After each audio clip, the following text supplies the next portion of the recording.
DJI OSMO Action 5, action cameras, all of that stuff. I cannot remember the last time I made a video on an action camera, simply because whenever a new one comes out, I feel like there's always hype, and I feel like there's always that urge to get one because it might have a better battery life and it might have 4K 120. You guys know that there is a certain place I go to pretty much every year. So we're going to go back. Follow me.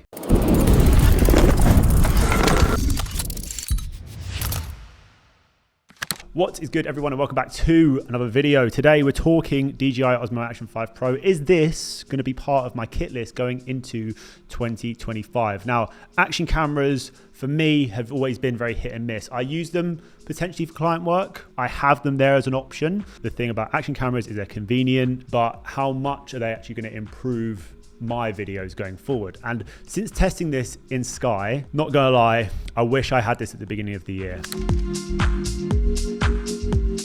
Now, what I will say about the Action 5 is it hasn't changed in terms of the layout of an action camera that we're all quite familiar with. It has the big recording button on the top. Obviously, we've got the two side doors where you can put SD cards, batteries, and then you've got the mounting at the bottom. So in terms of sort of what it looks like, it has that general action camera look. I'm also a massive fan of the magnetic latch system that they've put on the bottom. Super easy to take on and off. Regarding the camera itself, it has an aperture of f2.8 with a 1.3 inch sensor. And it also has a ton of different wide angle features, which I put to the test in Scotland.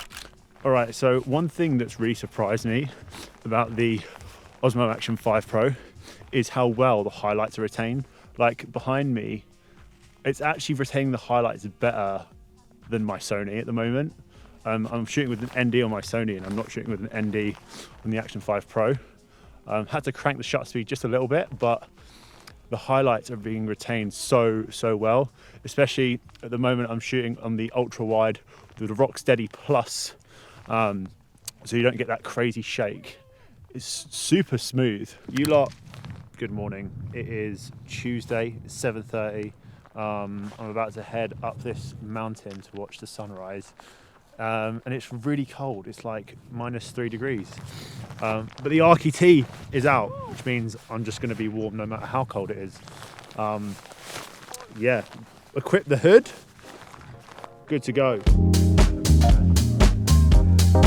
All right, so we're now going to move on to image quality, and I'm going to go through with you guys a few of the settings that I've dialed in to the Action 5 Pro in order to get the most out of it, you know, regarding resolution, shooting in log, all things like that. Okay, so let's jump into the menu system and have a look at the resolution, aspect ratio, and frame rate. So as you can see at the bottom here, you just want to swipe up and it will bring up that menu. Personally, what I would suggest is shooting in 4K. Because if you're uploading stuff to social media, 4K is going to give you the most amount of resolution. And in terms of the aspect ratio, you can either do 16:9 or 4:3. 4:3 is going to give you the biggest aspect ratio, so I would probably say use that. Now, in terms of your frame rate, again, it all depends on what you're going to be using this action camera for. Now, if you are filming for social media, 30 frames per second is the way to go. But if you want more of like a cinematic look, you want to go for 24 frames. Now, what I've been doing in Scotland was using 24 the entire time, just because it will give you the most cinematic look and the most amount of natural motion blur. That is if you are sticking to the 180-degree shutter rule, which we'll get into in a bit. So for the most part, if you're filming really cool stuff, people doing flips or really sick action stuff, I would change it to maybe 60 or 120 to get the most amount of slow motion you can out of the camera. But for the most part, if you're not doing that, I think stick to 24 or 30. Again, like I said, depends on what you're actually doing. So once you've dialed in your resolution and your frame rate, you then want to hit the top right and it will take you to another page where you can enable Rocksteady, Rocksteady Plus, and change your focal length. Now, for the sake of all of the footage that I'm going to show you, everything I shot was on ultra wide with Rocksteady. That is what I left this on for the entire time. But I will say we did test out Rocksteady Plus, and I mean, both of them are mind-blowing at how stable they are. I remember I was running alongside Mo whilst he was on his bike, and we was using, I think I was using the ultra wide with Rocksteady, and it is so stable. Like, I genuinely thought it was going to be scuffed because I was just running alongside him with it in my hand, like so rogue, and the footage looks like I used a gimbal. Like, it's so sick. So we're now going to move on to our exposure. So what we want to do is we want to go back to the main menu and hit the lines on the right hand side. That is going to take us into the menu where we can adjust our exposure. But if you've just bought this camera, everything's going to be set to default, and we don't really want that. So if you just hit the Pro button, you just want to change your exposure. So that's what we're going to be doing first. And you want to change this to manual, which means it's going to allow you full control over your shutter speed and your ISO.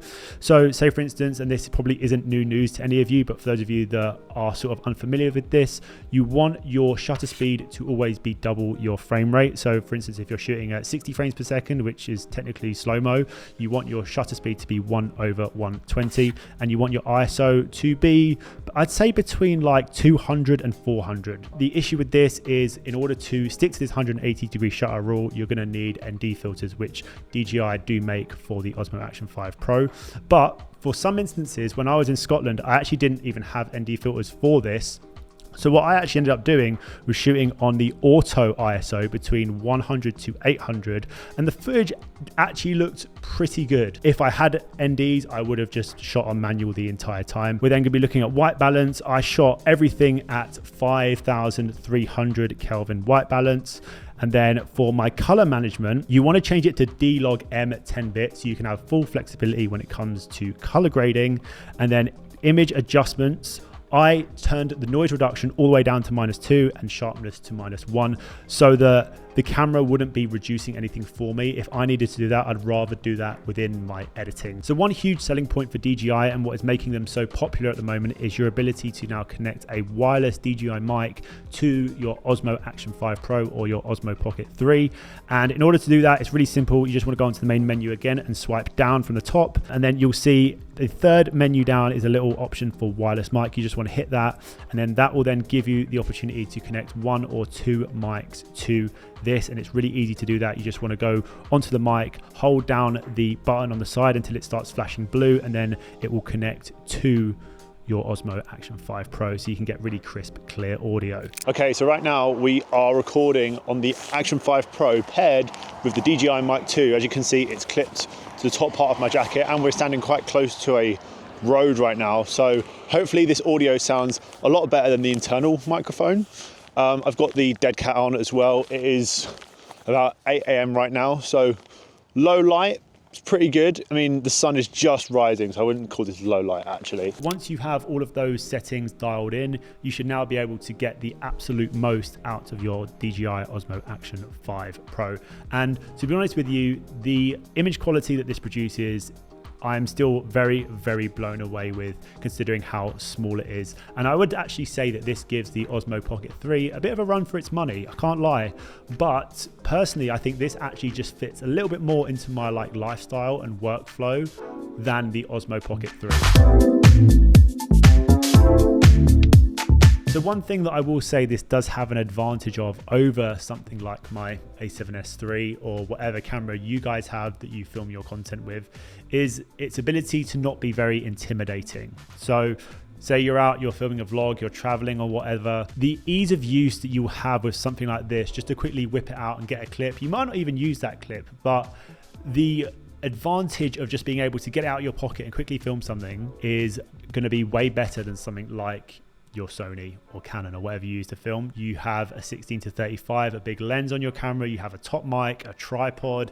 It's quite a big bulky setup, and I feel like sometimes it can be quite intimidating if you just kind of whip that out in public and you're trying to film, people might be looking at you.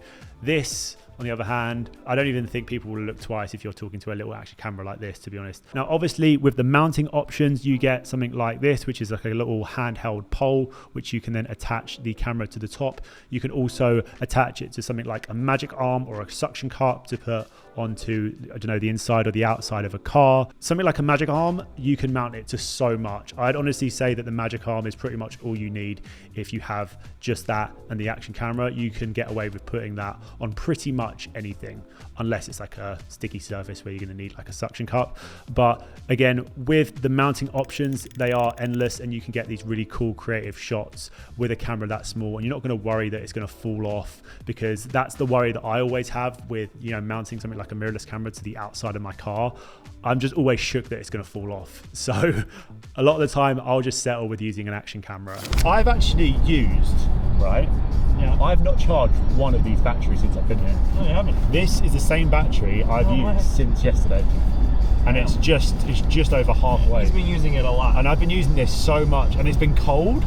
Yeah. My GoPro like dies after 30 minutes of recording in the cold, if that. That's mad. This has not died, and I've literally just gone through one battery. I've not had to charge any of the batteries up. At the end of the day, when you buy an action camera, you're not buying it to replace all of your other cameras in your like kit list. Essentially, you're not buying it to replace a Sony or a Canon. You are essentially using it as a C cam, to be honest with you. For me, I think this is going to be a great little accessory which I can keep in my kit at all times and just use as of when I need to use it. But at the end of the day, do not expect this camera to look as good as a Sony or a Canon, because it will just not replace that. But if you're looking for something that's small, compact, and can kind of tick all of those boxes, if you're a small creator, you might as well give this a look. So make with that information what you will. Hopefully this video was informative. Hopefully you learned something from it. If you did like this video, please don't forget to leave a like, rate, and subscribe down below if you are new. Thank you guys so much for watching, and I shall see you all very soon, hopefully after Christmas. So have a good one. Peace. Also, you lot, what do you think of my t-shirt? It's Batman Kith collab. It's got Bane on it. Wait, look at that. Bloody sexy. That is the title of the video, as you can see. Do you know how professional I feel using this in my videos now? This is what I wear underneath. Let's get it done. And yeah, sweet. See you lot on the other side.